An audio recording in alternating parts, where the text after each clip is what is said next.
Boa noite. Vamos começar então mais um estudo do Evangelho à luz da doutrina espírita. É um estudo minucioso que nós realizamos do livro de Mateus, já há mais de 10 anos. Desde 2016, nós conseguimos registrar e compartilhar pelo YouTube as nossas reuniões de estudo. E nós estamos atualmente no capítulo 14 do Evangelho de Mateus, lendo e analisando a passagem que Jesus caminha sobre as águas. Nas semanas anteriores, nós já entramos propriamente no fenômeno, né? O fenômeno mediúnico, ou medianímico, um fenômeno natural, portanto, em que operando recursos e conhecendo aspectos das leis naturais que nós ainda não conhecemos, Jesus, então, caminha sobre as águas. Não é este o nosso objeto de estudo na passagem. Não é o nosso foco de interesse, vou deixar isso bem claro, principalmente o pessoal que vai estar assistindo posteriormente no YouTube. Não é o nosso foco de interesse entender como Jesus caminha sobre as águas, entender se ele caminhou sobre as águas, entender quais as leis em jogo, quais o efeito físico de manifestação mediúnica em jogo. Não é o foco desse estudo. Nós não queremos isso. Nós não temos essa curiosidade. Bom, estou falando por mim também, né? Às vezes alguém tem, mas não é a diretriz do que nós vamos fazer aqui, ou o que nós temos feito. O nosso foco é extrair do episódio o nosso objetivo é extrair da ocasião, da circunstância, a mensagem espiritual mais profunda. É isso que a gente quer. Tanto que, se por alguma razão, algum arqueólogo, historiador, ou até a espiritualidade desse a notícia de que essa passagem ela é alegórica, de que é uma narrativa lúdica, literária, mais literária do que literal, ainda assim essa passagem teria valor. Entender? Assim como tem outras, tantas passagens bíblicas, que elas são narrativas alegóricas, figurativas, né? Não existiu, de fato, um dilúvio que cobriu toda a face da terra. Não da maneira como é narrado, da maneira como a gente entende. Mas ainda assim, daquela passagem de Noé, se extrai elementos espirituais preciosos, sobretudo para o nosso período de transição evolutiva. O mesmo se dá aqui na passagem. Não vou discutir essa questão. Existem, sim, explicações espirituais contidas na obra kardeciana, sobretudo no livro Gênesis, sobretudo no livro A Gênese e sobretudo no livro dos Médiuns, que explicam se tratar de um fenômeno natural. Praticamente todos os eventos que a gente chama de milagrosos e que são contidos na Bíblia.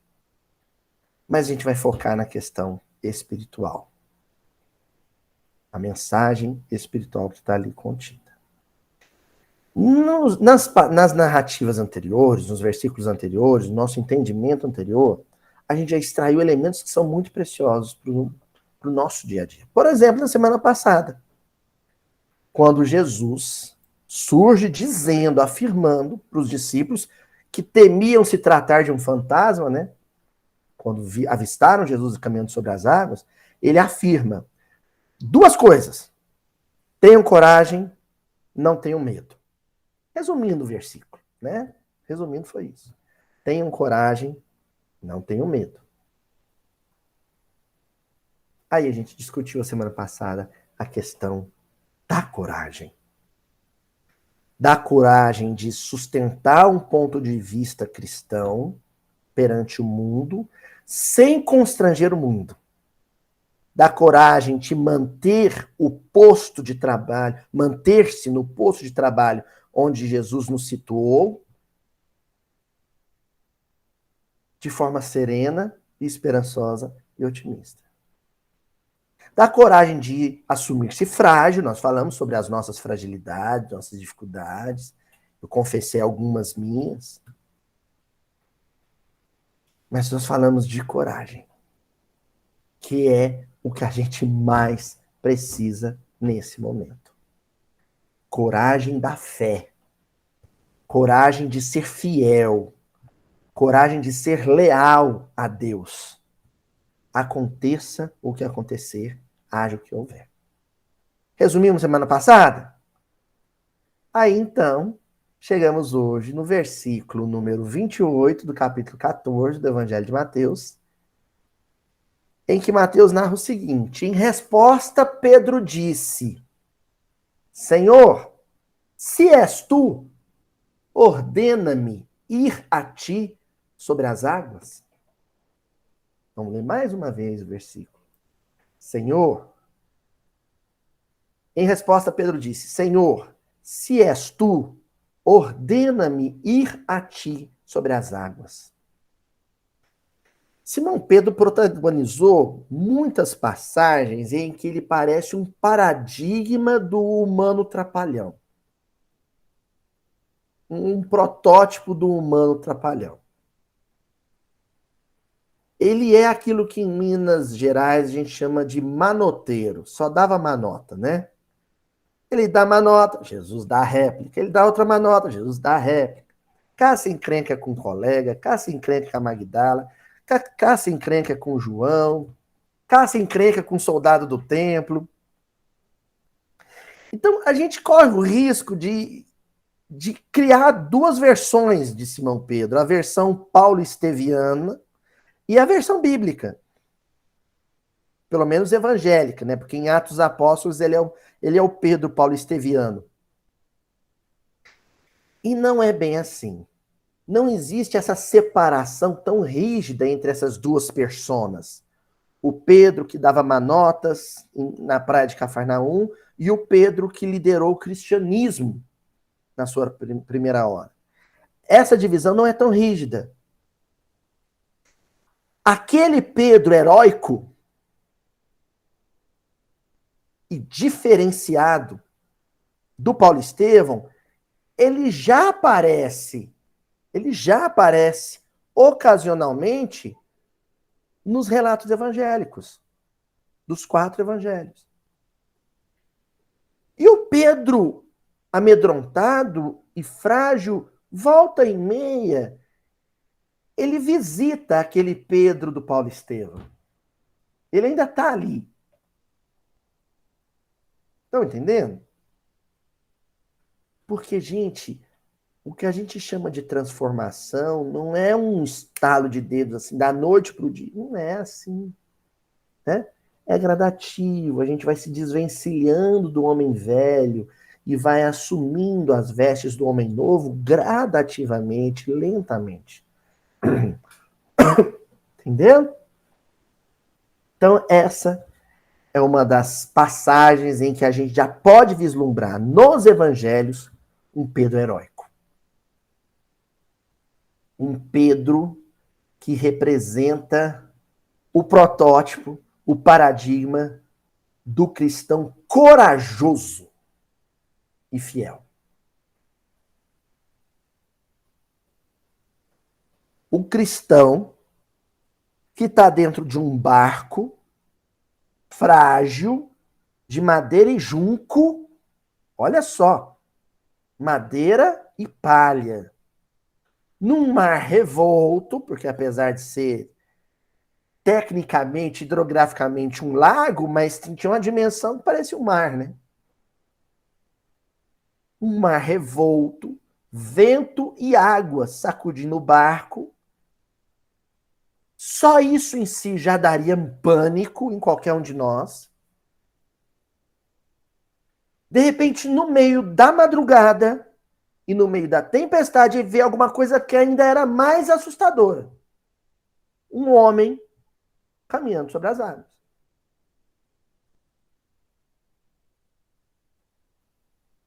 Esse homem fala, calma, sou eu, Jesus. Aqui, Jesus o quê, meu? É doido? De madrugada eu vou querer saber se é Jesus, se não é, eu vou dar no pé daqui. Vou remar o mais rápido possível para a margem. Pernas para quem te quero. Não é? Se eu visse um vulto luminoso andando no meio da água de noite, gente, eu dava as costas, corria ou remava 3 dias sem parar. Até em terra eu remava.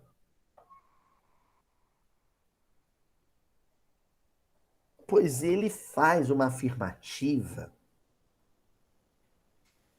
que só um espírito estruturado na mais resistente fibra moral faria. Se és tu, Senhor, se é o Senhor, manda que eu saia da segurança desse barco, que embora sacudindo era mais seguro do que andar nas águas, né? Ou nadar naquelas águas. Se o Senhor mandar eu sair da segurança desse barco e afrontar um perigo maior do que este que eu estou vivendo, eu vou. Eu vou.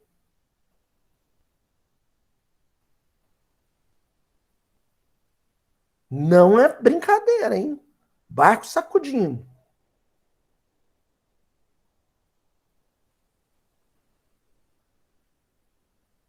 Seria assim, ó. Viver a pandemia é estar num barco sacudindo, concordo? E se Jesus, do outro lado do Atlântico, lá em Moçambique, lá em Madagascar, onde o pessoal do Fraternidade Sem Fronteira trabalha, se falasse, ó, vem viver a mesma pandemia, só que longe do SUS, longe do plano de saúde, longe da proliferação de farmácias que tem em Uberaba, uma farmácia de frente para outra, né? Hospital, médico, farmácia, para todo lado. Vem aqui para o interior da África, onde 7% só da população foi vacinada. E além da epidemia de Covid, a pandemia de Covid, tem a pandemia de cólera, de ebola, febre amarela. Vem. Pedro diria assim, se é o Senhor que está dizendo para eu sair do conforto de uma pandemia vivida num grande centro do Brasil, de um país altamente industrializado, e ir viver a pandemia por amor ao próximo numa aldeia do interior da África, eu vou. Acho que agora dá para a gente começar a analisar o versículo com calma, né? Isso foi uma breve introdução. Só para vocês sentirem o drama dessa passagem. O peso espiritual dessa passagem. Isso aqui, gente, é versículo para seminário inteiro, assim. A gente passar 5, 6 horas só em cima desse versículo. Só vendo a valentia desse homem. Simples, rude, de pouco estudo, ou nenhum estudo.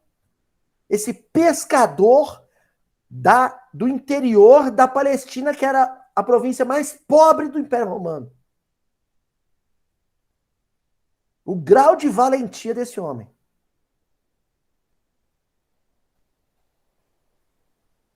Então, a palavrinha que nós vamos circular, vocês vão aí na Bíblia de vocês, vão sublinhar, ó, é essa aqui que nós vamos cavar até achar água. Ordena-me. Gente, para discípulo, Jesus não sugestiona, não recomenda, não orienta. Isso, quem olha com essa perspectiva é a multidão. para a multidão, tudo que Jesus está falando, e quando ele se dirigia à multidão, era uma recomendação, uma sugestão, uma orientação. Discípulo não. Com discípulo é ordem. Com discípulo é ordem. É como Pedro se apresenta. Ordena-me e eu vou. Quando a gente estudou a personalidade de Pedro, eu não sei quantos versículos atrás, quantos episódios atrás, eu sei que foi quando Mateus cita o nome dos 12. A gente viu um por um, lembra? A gente conversou sobre a famosa passagem do Covades, né? Uma passagem que é descrita pela tradição.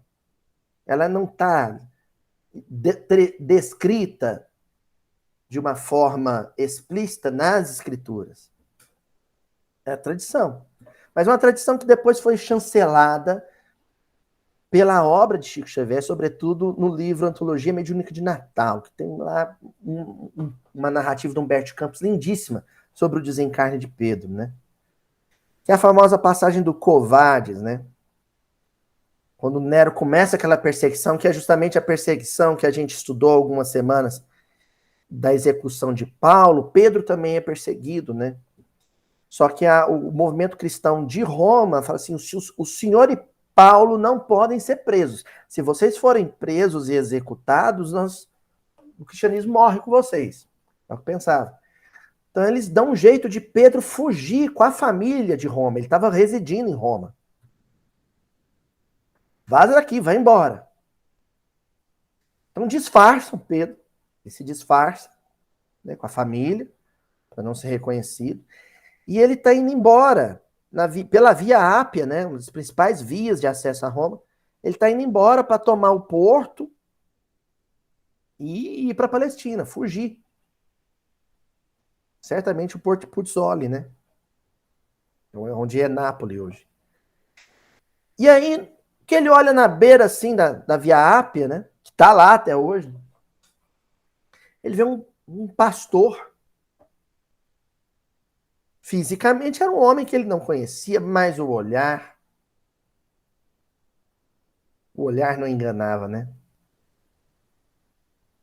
O coração de Pedro bateu diferente quando viu aquele olhar. O tal homem não precisou dizer nada, ele só começou a caminhar no sentido contrário de Pedro. Pedro estava caminhando e se afastando de Roma. Saindo de Roma. O tal homem começa a caminhar em direção a Roma. Rumo a Roma.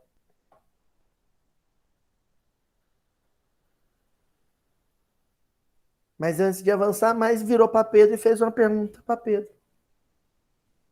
Né? O famoso Covades em latim, né? Pedro, onde vais?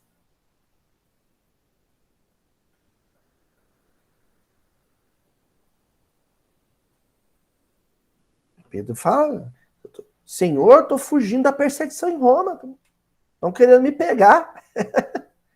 Quando o tal pastor começa a caminhar em direção a Roma, Pedro faz a mesma pergunta. Senhor, Covades, onde vais? E a resposta de Jesus para Pedro é: estou indo a Roma ser crucificado novamente. É a resposta de Jesus para Pedro. Estou indo a Roma ser crucificado novamente. Aloísio, na réplica com Jesus. Aí então vai o senhor, porque eu já tô chamando o Uber, vou vazar daqui. Cantava a música do Raul Seixas. Eu não sou besta para tirar onda de herói, sou vacinado de Covid, eu sou cowboy fora da lei. Hã? Tô vazando. Pedro não.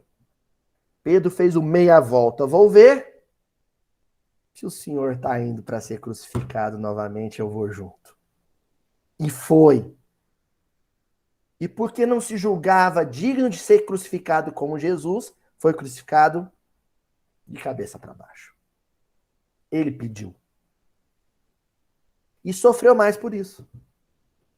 Porque na crucificação convencional, a asfixia por compressão do diafragma. Como ele estava de cabeça para baixo, ele não morria. Só sofria.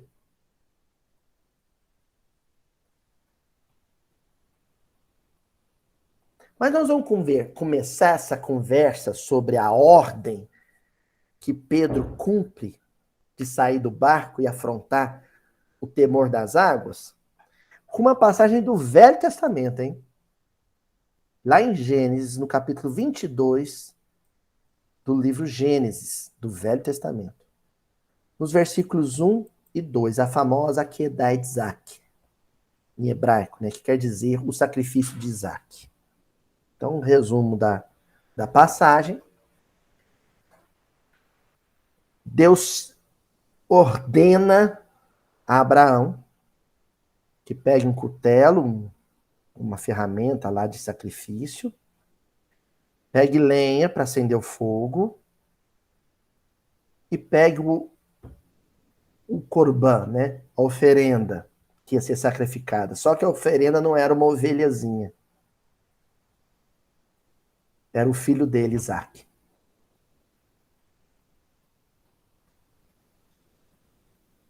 O filho amado dele. 2 filhos ele tinha, Ismael e Isaac. Isaac é o filho que ficou com ele. O que ia herdar o patriarcado dele. E a ordem é, sobe no monte, acende a fogueira e sacrifica o seu filho para provar seu amor e sua obediência a mim. Então lá o versículo 1 diz assim: passado algum tempo, Deus pôs Abraão à prova, dizendo-lhe, Abraão, e ele respondeu, eis-me aqui. Eu queria, no versículo 1 do capítulo 22 de Gênesis, chamar a atenção para esse Deus pôs Abraão à prova. À prova de quê? É um teste. Deus está testando o quê em Abraão? Obediência. Esse é um tópico de estudo que o senhor Honório Abreu gostava muito e que eu, pessoalmente, acho que é pouco explorado dentro dos estudos doutrinários espíritas. As palestras que eu acompanho, os textos publicados por encarnados, se explora pouco o tópico obediência. Viu, Sara? Obediência. O movimento espírita se habituou a estudar demais o conceito de livre-arbítrio, sem entender que dentro do conceito de livre-arbítrio, o tópico mais importante é o da obediência. Porque, em última instância, todos somos livres para obedecer. A nossa liberdade é essa. O que atesta o ápice da evolução espiritual de um indivíduo? Quando ele escolhe obedecer. Quando ele decide espontaneamente, livremente, autonomamente ser obediente.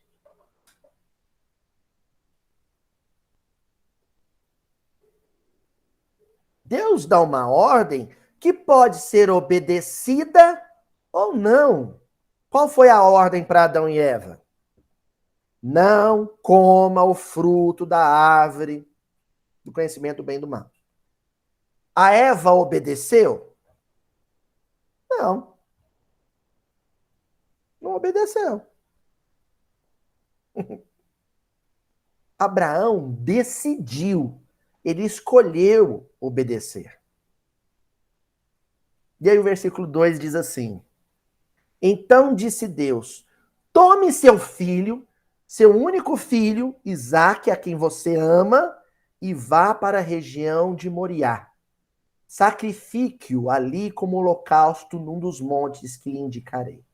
Essa passagem é tão mal entendida, o povo faz uma lambança para tentar explicar, ou faz uma lambança para tentar condenar, criticar a passagem. Não entender nada. O centro aqui é esse aqui, ó. Isaac, a quem você ama. Porque todos nós somos obedientes à lei. Todos nós somos rigorosamente obedientes às leis. Desde que o criminoso não seja o meu filho.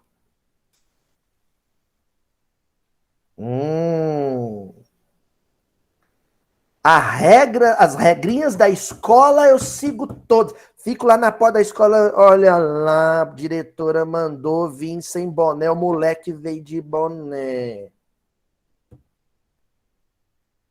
Mas aí meu filho leva um boné escondido da mochila, usa o boné na escola, leva uma advertência, a diretora me chama, e aí eu falo, mas por que não pode usar boné na escola? Vocês estão entendendo? É como se os nossos, ou os meus, não estivessem à mercê das leis, ou das regras, ou das intempéries, ou dos fenômenos naturais. O filho da ovelha pode morrer, o meu não. O cordeirinho da ovelha pode queimar no fogo, mas o seu não pode, né, Abraão?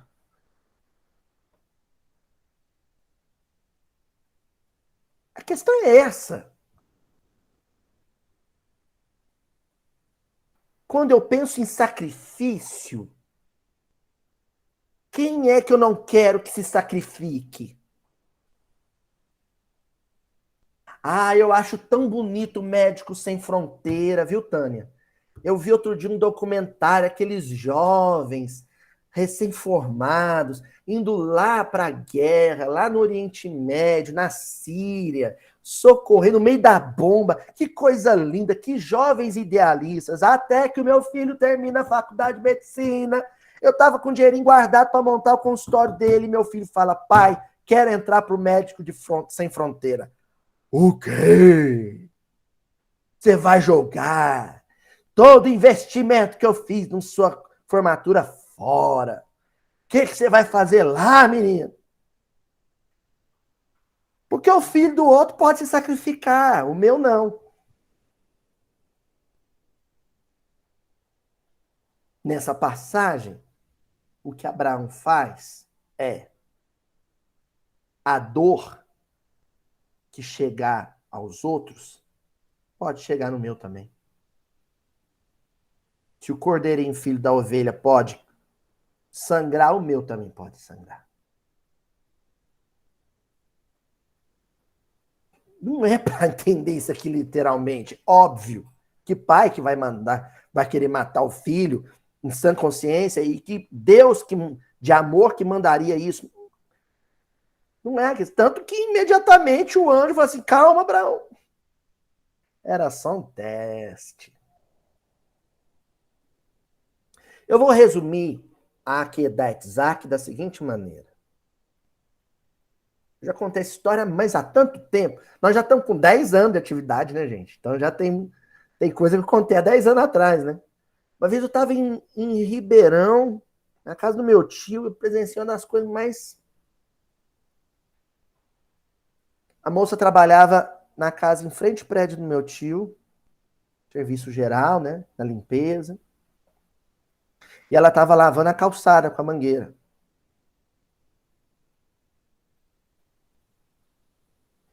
Aí o filho dela, adolescente, chega com a marmita, entrega para a mãe, despede da mãe e vai embora de bicicleta. A mãe pega a marmita do filho, dá um beijo no filho, dá um pouquinho, aparece uma viatura com um menino A bicicleta, o menino no porta-mala e o menino no banco de trás da viatura policial.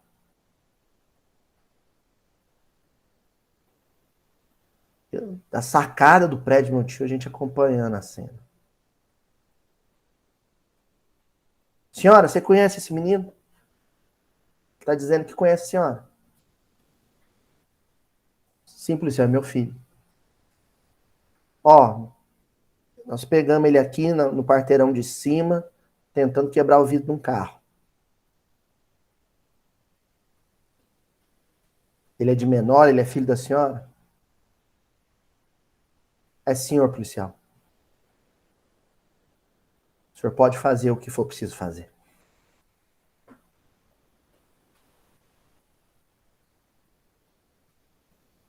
Ela entrou na viatura e acompanhou o filho. Isso é sacrifício de Isaac. Vocês têm noção do que era o coração dessa mulher, gente? O que era o coração dessa mulher? Virar para o policial e falar, meu filho estava roubando um carro. O senhor faz o que precisar fazer. É claro que o coração de mãe pedia assim, nem mais nem menos, por favor. Nem mais nem menos. Só o que precisa fazer. Isso é obediência a Deus. É meu filho. Que eu mais amo. Mas eu roubar é errado.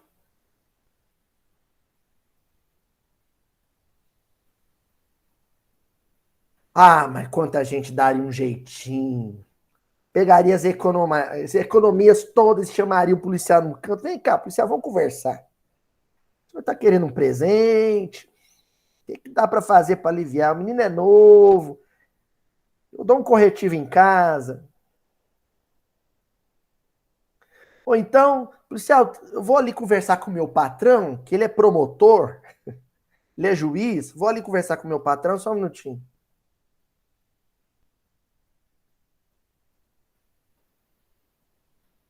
Se entendemos aqui o sacrifício de Abraão, nós entendemos aqui uma tradição de espiritualidade profunda.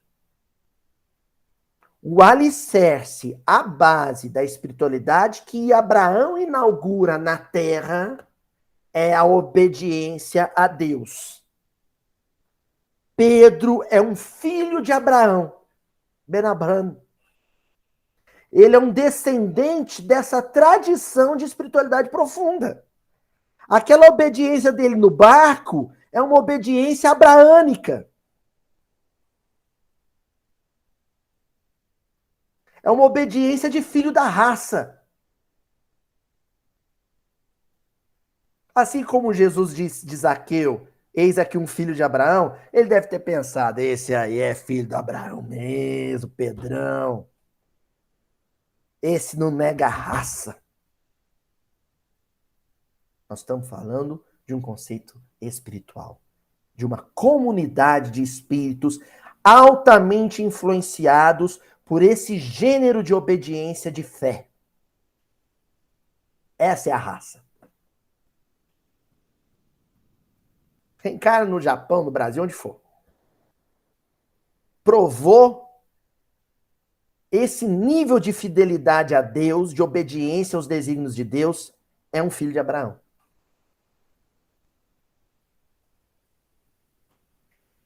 E aí, como não poderia deixar de ser, o Emmanuel, ele vai em outro filho da raça, e a gente vai ver agora mesmo como é que se forma o vínculo entre esses dois, para analisar essa questão da obediência. Ele vai na teologia de Paulo. Por quê? Se existe uma vinculação filial que se processa após o desencarne de Gamaliel, é entre Pedro e Paulo. Porque desencarna o filho de Pedro e desencarna o pai de Paulo. Como é que é isso, Luiz? Paulo perde Gamaliel e Pedro perde Gesiel, perde Estevão. Quando os dois se encontram na casa do caminho, quase que a casa do caminho não aceita Paulo, e Pedro aceita e fala: não, ele vai ficar na cama que o meu filho dormia. Ele vai ficar na cama de Estevão. Ali se estabelece entre os dois um vínculo de, sabe, de paternidade e filiação muito forte. Então pode-se dizer que aquela obediência que Paulo vai revelar ao longo dos 30 anos de apostolado, ela é uma herança espiritual de Pedro. E Emmanuel explora isso. Lá no capítulo 35 do livro Instrumentos do Tempo, lição: aprendamos a obedecer. Emmanuel começa dizendo assim: recorda que a obediência é o alicerce da ordem nos mais recuados círculos da natureza e aprendamos a obedecer se realmente nos propomos concretizar o ideal superior que abraçamos. Esse alicerce da ordem, isso é muito Pedro, né? Pedro, tu serás a pedra sobre a qual edificarei minha igreja. O que é essa pedra sobre a qual edificará? Sem conceito de engenharia, a chamada pedra fundamental. O que você põe no alicerce? Pedra. A sua obediência é o que vai manter a ordem de tudo que virá depois. E foi. Porque a obediência de Pedro foi o alicerce, a pedra fundamental do cristianismo na primeira hora, que em muitas ocasiões pendia para desordem. Briga de Tiago com Paulo. Não era assim? Quem punha a ordem na casa? A obediência de Pedro.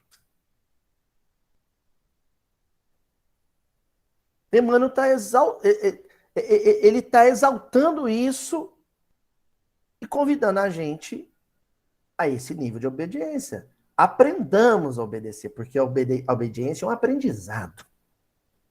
Você não se torna obediente de hoje para amanhã, assim. Ele, Pedro, precisou aprender a obedecer. Não é? Você aprende. Tô vendo o Chico, meu filho, maluquinho, aprendendo a obedecer. Começou a ir na escola, gente. Nossa. Põe ele no carrinho, na cadeirinha dele. Põe a mascrinha dele, que eu comprei, mascrinha de criança. Filho, olha para mim. Não pode tirar a máscara, viu? Bom, papai. Aí no carro. 10 minutos de trajeto. De 2 em 2 minutos eu falava: filho, o que que não pode fazer? Tirar a máscara. Filho, o que que não pode tirar? A máscara. E foi. Cheguei na porta da escola, entreguei ele para a professora, fui vendo ele ir embora. Quando ele entrou na sala de aula, de longe eu vi ele arrancar a máscara.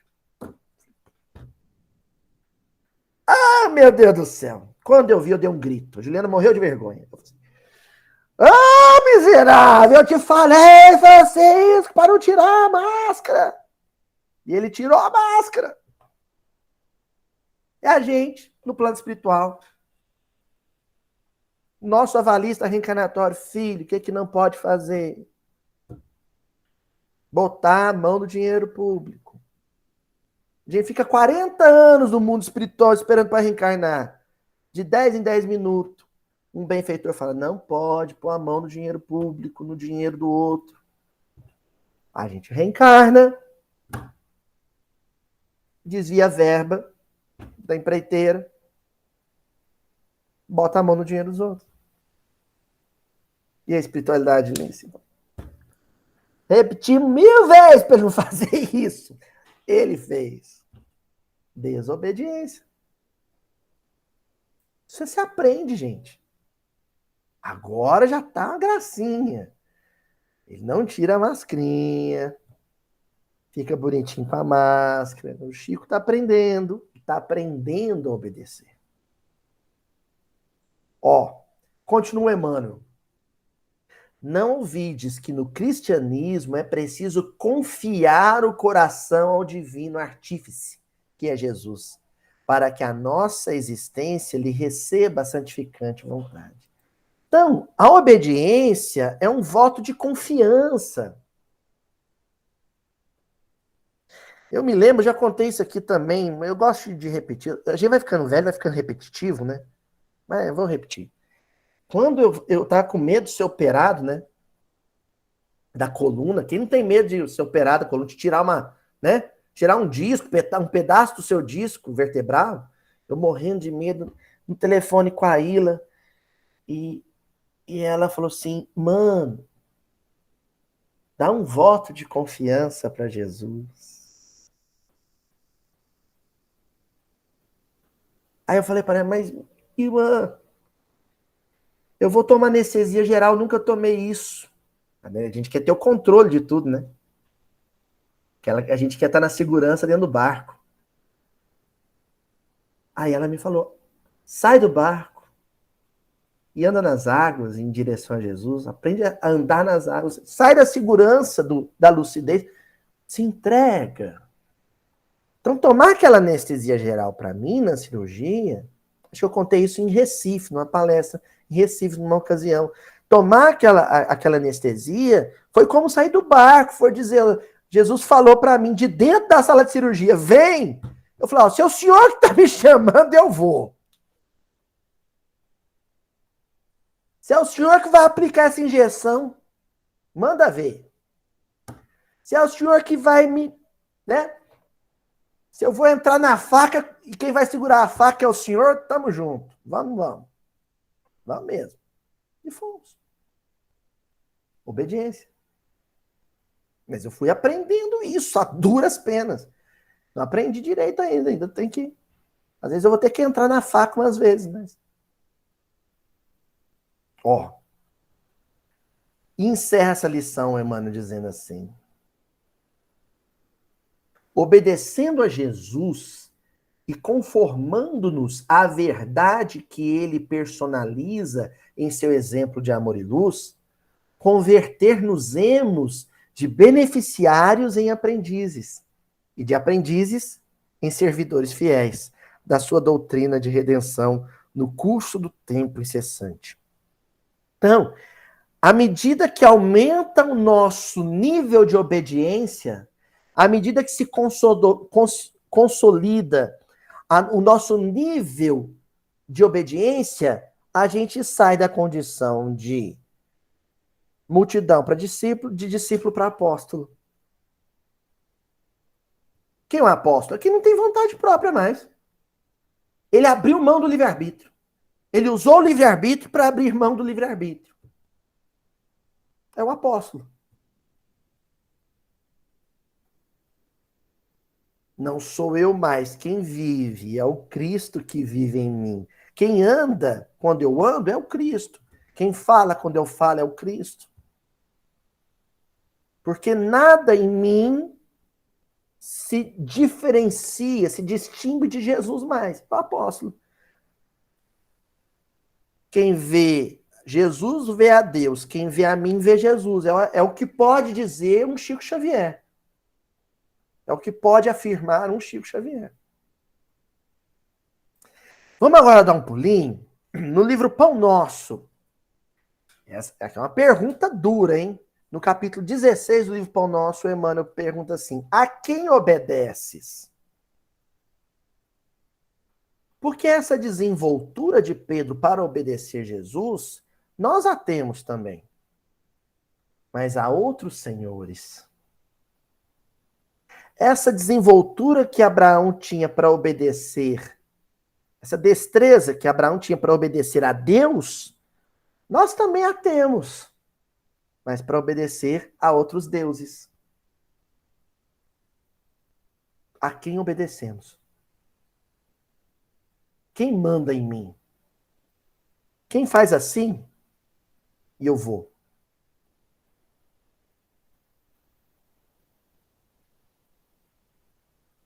A empresa? O cartão de crédito? O shopping? Black Friday? os eletrônicos, a rede social, o partido político, quem manda em mim? O sexo, o dinheiro, poder, a vaidade, quem manda em mim? Emmanuel comenta uma fala de Paulo em Hebreus, capítulo 5, versículo 9. E sendo ele consumado, veio a ser a causa de eterna salvação para todos que lhe obedecem. Salvação, nós já falamos aqui 1000 vezes, da onde vem o nome de Jesus, Yoshua, que quer dizer também libertação. É uma palavra só para as duas coisas. Libertação. E aí Paulo diz o seguinte, quando você se torna obediente a Jesus, quando você se torna servo, escravo de Jesus, você se liberta de outro tipo de servidão e de outro tipo de escravidão. Então a gente só pode escolher quem é o Senhor. A gente só pode escolher de quem seremos o escravo, de quem seremos, sabe? A quem seremos submissos. A Deus ou a Mamon?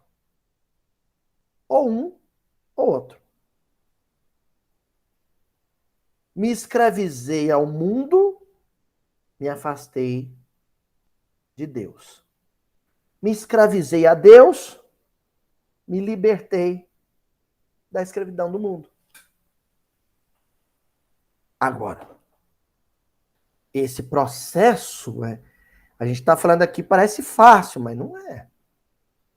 A gente já pensa que é servo de Jesus, até que circunstâncias específicas me vêm só para me provar que não.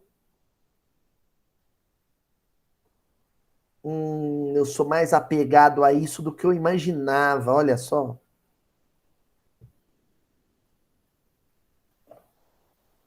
Aí o Emmanuel começa a comentar essa fala de Paulo dizendo assim: toda criatura obedece a alguém ou alguma coisa. O homem obedece a toda hora. Que coisa incrível, né? Na doutrina espírita, onde se fala tanto de livre-arbítrio, é um tópico recorrente, né? Livre-arbítrio, livre-arbítrio, livre-arbítrio.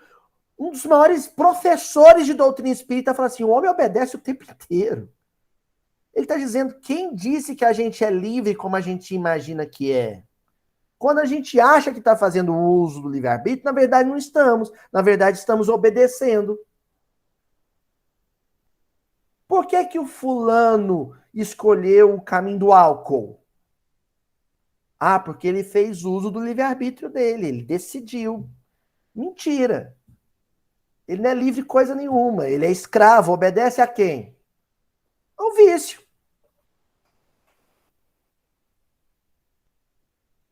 Emmanuel, como Públio Lentulus, na Praia de Cafarnaum, Jesus fala para ele, é do seu querer seguir-me hoje ou mais tarde. Jesus estava propondo uma decisão, um livre-arbítrio, provocando o livre-arbítrio dele. Ele não usou o livre-arbítrio. Gente, isso que eu estou fazendo aqui é uma provocação filosófica, hein? Uma provocação filosófica. Raciocinem comigo. Se ele tivesse seguido Jesus, quem que ele tinha obedecido? Jesus. Mas ele não seguiu Jesus. Por que ele não seguiu Jesus? Porque ele era servo, era escravo do império. Então ele obedeceu. Obedeceu às convenções. Obedeceu à toga de senador. Obedeceu à lealdade ao imperador. Obedeceu aos caprichos políticos, às vantagens imperiais. O livre-arbítrio, portanto, é tão somente um conceito teórico que na prática nunca se aplica. O que eu estou falando aqui, eu sei que vai provocar muita gente, mas isso é fruto de muita reflexão, muita meditação, depois de ler muito romance e ver o drama dos personagens, eu via que eles nunca estavam escolhendo de fato. Nunca. Eu ficaria aqui a noite inteira dando exemplo na literatura espírita para vocês. Paulo. Paulo em Damasco, ele tinha duas escolhas. Ou ignorava a visão de Jesus, ia para Damasco e matava Ananias, ou ajoelhava e dizia: que queres que eu faça, Senhor? Ao se ajoelhar e dizer: que queres que eu faça, Senhor? Quem que ele se propõe a obedecer? Jesus. Se ele tivesse ignorado Jesus e prosseguido, ido a Damasco e matado Ananias, é outro tipo de obediência. Ele teria obedecido a próprio impulso de agressividade, às convenções do Sinédrio, ao orgulho de raça e religião. Então, nosso livre-arbítrio, ele só é aplicado na hora da gente decidir quem iremos obedecer. A gente só pode escolher isso. Quem e o que obedeceremos. É a única liberdade que a gente tem. Tá? E aí o Emmanuel termina dizendo assim: a quem obedeces? Acaso atendes em primeiro lugar às vaidades humanas ou às opiniões alheias antes de observares o conselho do mestre divino? O Emmanuel está dizendo. Ele só dá duas opções. Ele faz a pergunta: a quem obedeces? Em seguida diz assim: acaso você obedece às opiniões alheias e às vaidades humanas? Inclusive a sua vaidade? Ou você obedece ao mestre divino? Ou um ou outro? Então, se você começa a fazer um autoexame, você descobre uma coisa: eu ainda não obedeço a Jesus. Eu admiro Jesus. Eu me emociono com Jesus. Eu estudo Jesus. Mas eu ainda obedeço ao mundo.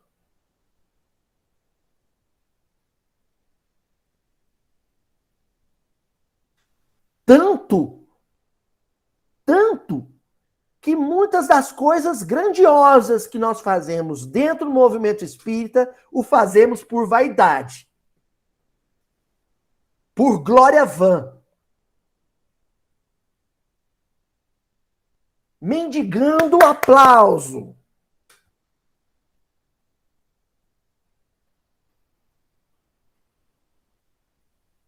Os espíritos tiram proveito disso. Aproveitam isso. A palestra é bonita. O artigo para a revista espírita é bonito, Jussara. Que ótimo. Mas que ele escreveu por vaidade, escreveu.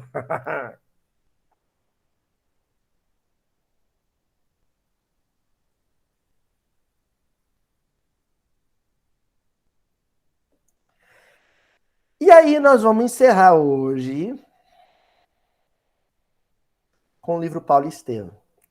Vocês perceberam que o que eu fui fazendo é, primeiro, propor a relação pai-filho entre Abraão e Isaac? O que acontece ali é Abraão ensinando para Isaac o quê? Obediência. Não é? Abraão está dizendo, na verdade, com tudo que ele faz, ele chega a pôr o Isaac no altar. E o Isaac fala para ele: pai, cadê a oferenda? Cadê o cordeiro? E o Abraão: Deus proverá, meu filho. Acabou provendo o cordeirinho lá, né? Amarradinho na sarça. Mas o que ele está fazendo é o pai ensinando o filho a obedecer. A relação de Pedro com Paulo é isso o tempo inteiro. A convivência de Pedro com Paulo é Pedro o tempo inteiro tentando ensinar o filho a obedecer.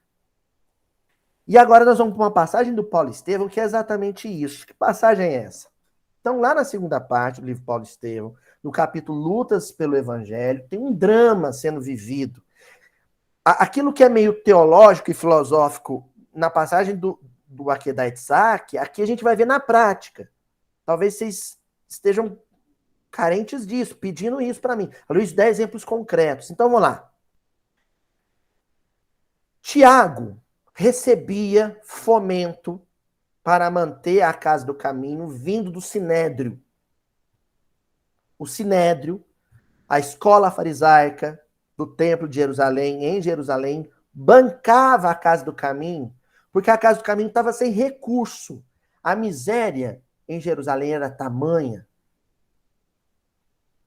Doença, fome, falta de instrução, necessidade social, a carência social era tamanha, que a Casa do Caminho não estava dando conta mais de manter com recurso próprio.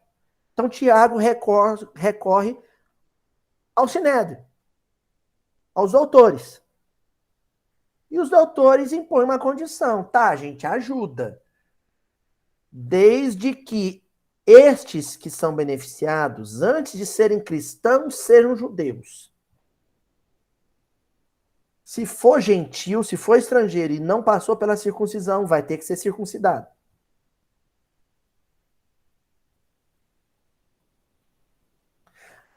Nesse ínterim, Paulo faz a amizade dele com os gentios.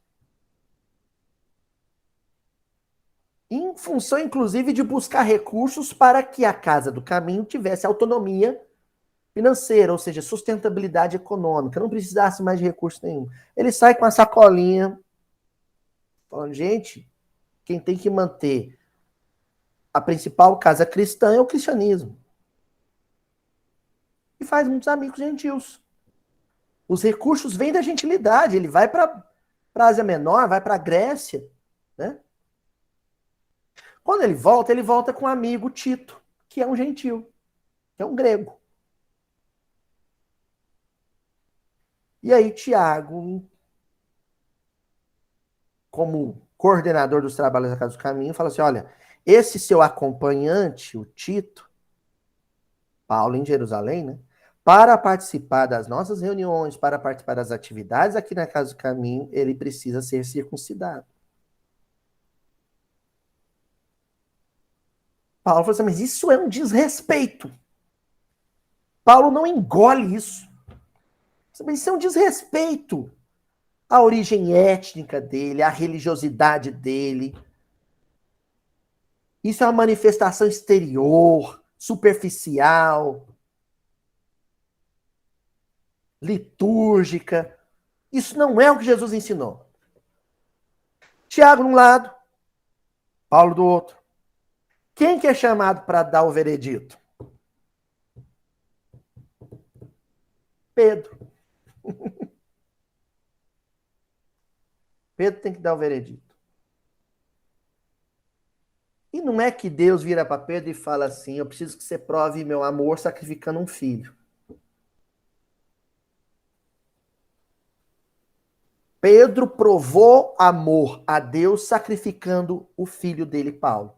Ou seja, ele atendeu a exigência de Tiago e desagradou Paulo. Muitas vezes a nossa queda etzak consiste nisso. Você desagradar quem você mais ama por amor a algo que é maior a esse amor, que esse amor. Um amor maior. O amor pela causa, o amor pela casa, o amor por Jesus era maior que o amor que ele tinha por Paulo. E aí ele desagradou Paulo, contrariou Paulo. Então nós vamos nessa passagem. Depois de alguns instantes, o ex-doutor da lei, saindo da sua abstração, chamou Pedro murmurando. Custa-me concordar com a circuncisão de Tito, mas não vejo outro recurso. Paulo vai no quarto de Pedro, fecha a porta e fala assim, ó, tá descendo aqui rasgando a goela. Mas eu vou ter que aceitar. Olha, quando Paulo diz para o pai espiritual Pedro, eu estou custando a aceitar isso, ele está dizendo, paizinho, eu ainda não aprendi a quê? Obedecer. Porque a obediência ele é o consentimento da razão, segundo o Evangelho segundo o Espiritismo. E Paulo, ele estava engolindo aquilo. Ele não estava obedecendo. Obediência é um gesto espontâneo. Atraídos por aquela confissão, Barnabé e João, que estavam próximos, né, puseram-se também a ouvi-lo atentamente. E o Paulo continua. Mas curvando-me à providência, continuou com inexcedível franqueza, não posso deixar de reconhecer no fato uma das mais altas demonstrações de fingimento. Concordarei naquilo que não aceito de modo algum. Olha, Pedro, eu vou aceitar, vou concordar, mas isso que vocês estão fazendo é de um fingimento, de uma hipocrisia. Pedro, João, o Barnabé e o João estavam do lado, assim, escutando. E Pedro, ouvindo o filho contrariado, o filho que ainda não sabia obedecer. O filho de Zebedeu fixou no convertido de Damasco os olhos muito lúcidos, ao passo que Simão respondia serenamente. Agora o pai vai ensinar o filho a obediência. A situação é de fato muito delicada, principalmente depois do sacrifício de alguns companheiros mais amados e prestimosos. As dificuldades religiosas em Jerusalém multiplicam-se todos os dias. Então eu sublinhei aqui, a situação é de fato muito delicada. As circunstâncias, as situações em que nós teremos que obedecer, e muitas vezes à custa de caprichos pessoais, são aquelas delicadas. Fazer escolha só é difícil quando a situação é delicada. Gravem isso. Anota aí, Sara. Anota aí, Dom Joana, a turma do caderninho. Anota aí. A situação de fazer escolha só é difícil quando tratar-se de uma situação delicada. Quando o médico chega para você, olha, eu preciso fazer um procedimento médico no seu filho, mas preciso da sua assinatura. Os riscos são esse, esse e esse. Quem já passou por isso? Não é, dona Cíntia? Tomar decisão numa situação delicada é muito difícil. Agora vem hashtag fica a dica. Em toda situação difícil e, portanto, delicada, o que fazer? Duas coisas. Perguntar para Jesus. Segundo, o que ele disser, obedecer. Primeira coisa, faz uma prece. Faz uma oração e pergunta para Jesus. O que o Senhor quer de mim? Que queres que eu faça, Senhor? O que é para eu fazer? A resposta virá. Em seguida, a gente só precisa ter um cuidado. Quando a resposta vier, na conversa com um querido amigo, numa página de livro, num filme da televisão, numa música que eu ouvi, no passarinho cantando na árvore, ou num sonho, eu não posso virar e falar assim, mas é isso? Ah, não, mas isso eu não quero fazer, não. Não é, Tânia? A resposta vem clara, objetiva, direta, ou às vezes vem lúdica, mais forte, intensa, emocionalmente forte, e eu amarelo, recuo, retrocedo. Ah, não, mas isso não. Vamos ver como é que foi com Pedro? E vagueando o olhar pelo aposento, como se quisesse traduzir fielmente o seu pensamento, continuou. Quando se agravou a situação, cogitei da possibilidade de me transferir para outra comunidade. Em seguida, pensei em aceitar a luta e reagir. Olha, lembra quando no início hoje da noite eu falei para vocês que no Pedro do Paulo Estevão ainda tinha alguns resquícios do Pedro de Cafarnaum? Ele começou confessando fraqueza. Ó, quando começou esse drama todo aqui, eu pensei em duas coisas. Primeiro, eu pensei em pegar minhas coisas e ir embora. Quantos de nós já não pensamos em situações delicadas em abandonar a família? Em abandonar a casa espírita? Em sair da cidade? Pensei em ir embora, fugir. Depois, eu pensei em ficar e brigar. Em bater de frente. Em bater boca, discutir, abrir contenda. Mas uma noite, tão bela como esta, orava eu neste quarto. Olha aí, dona Cíntia.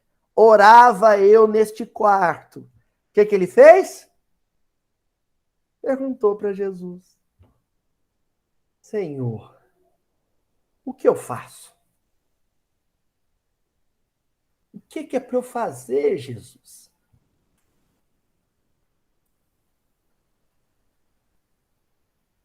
Ó. Quando percebi a presença de alguém que se aproximava devagarinho, eu estava de joelhos quando a porta se abriu com imensa surpresa para mim. Eu estava de joelhos. Essa aqui não é só uma postura genuflexória física, é uma postura psíquica. Eu tenho que estar psiquicamente de joelhos, pronto para obedecer, reverente. Entendeu? Reverente, de joelhos diante de Jesus. A mesma posição de Paulo na estrada de Damasco. Ele cai do cavalo, literalmente, né? E cai de joelhos na areia. Ele já cai de joelho. Emmanuel fala isso. Cai de joelhos. Era o mestre. Seu rosto era o mesmo dos formosos dias de Tiberíades. Vocês entenderam o que o Emmanuel está dizendo aqui? O seu rosto era o mesmo quando eu o vi caminhando nas águas. E ele falou para mim: não temas, tenha coragem. E eu disse para ele: se é o senhor, manda eu sair do barco, eu vou. Era o mesmo. Fitou-me grave e terno e falou. Pausa, que agora quem vai falar é ele. Abre aspas. Vou dizer abre aspas, porque quem vai falar agora é o Senhor de nossas vidas. Pedro, atende aos filhos do Calvário antes de pensar nos teus caprichos. Fecha aspas.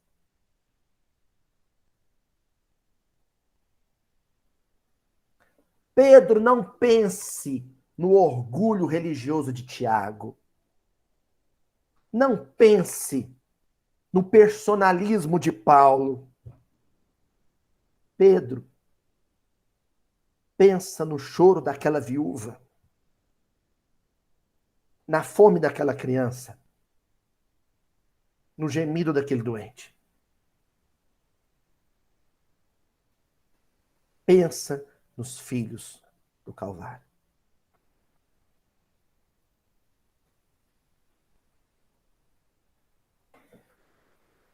Vamos prosseguir.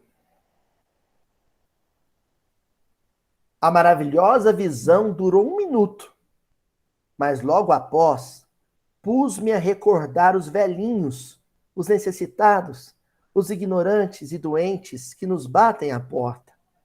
O Senhor recomendava-me atenção para os portadores da cruz. Desde então, não desejei mais que servi-los.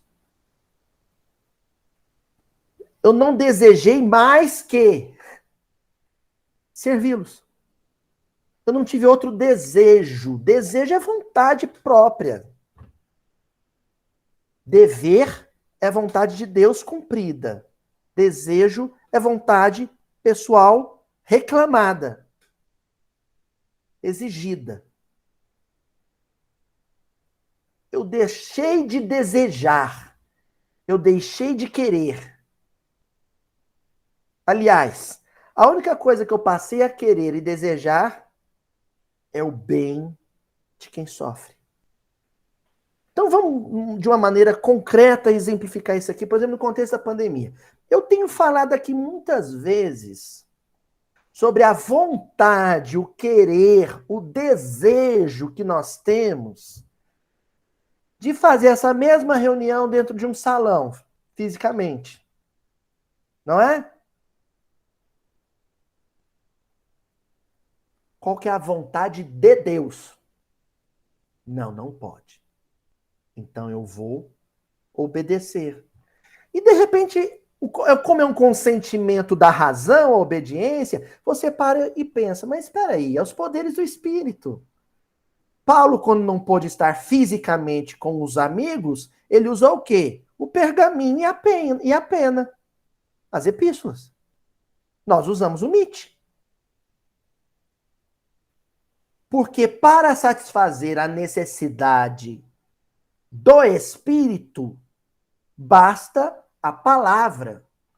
E a palavra chega até nós pelo fio ou pelo papel. Ou pelo satélite. Agora vamos inverter e vamos complicar a coisa, porque eu gosto é de complicar. E a necessidade física? E a fome? E a dor? E o frio? Dos filhos do Calvário que batem na porta da casa espírita? Essa não tem jeito de satisfazer pelo Meet. Essa não tem jeito de satisfazer pelo Zoom, pelo StreamYard. Ah, mas eu tô com medo de pegar Covid. Pedro, atende aos filhos do Calvário antes de pensar nos teus caprichos. Antes de pensar na sua saúde. Atende com máscara. Atende com álcool gel. Atende com distanciamento. Mas se da sua casa se ouvir uma barriga roncar de fome, parafraseando Aldir Blanc, como se fosse uma cuíca, obedeça à necessidade do seu semelhante. Vai, enfrenta seu medo, sai do barco e caminha nas águas para socorrer a necessidade de alguém. Vocês entenderam como situações diferentes? Para a necessidade de instrução, porque o que a gente faz aqui é instrução, gente. É instrução. O recurso que a escola e a universidade está utilizando, nós vamos usar também. Mas é diferente quando a gente fala de fome. A dor de quem está no hospital precisa de toque, precisa de pele. A fome e o frio de quem não tem moradia ou quem não tem pão precisa de movimento. Em qualquer uma dessas situações. Bota o joelho no chão, as mãos juntas e pergunta: Senhor, o que queres que eu faça? E deixa ele dizer. Tem. Caminha sobre as águas. E vai. Até a semana que vem, gente.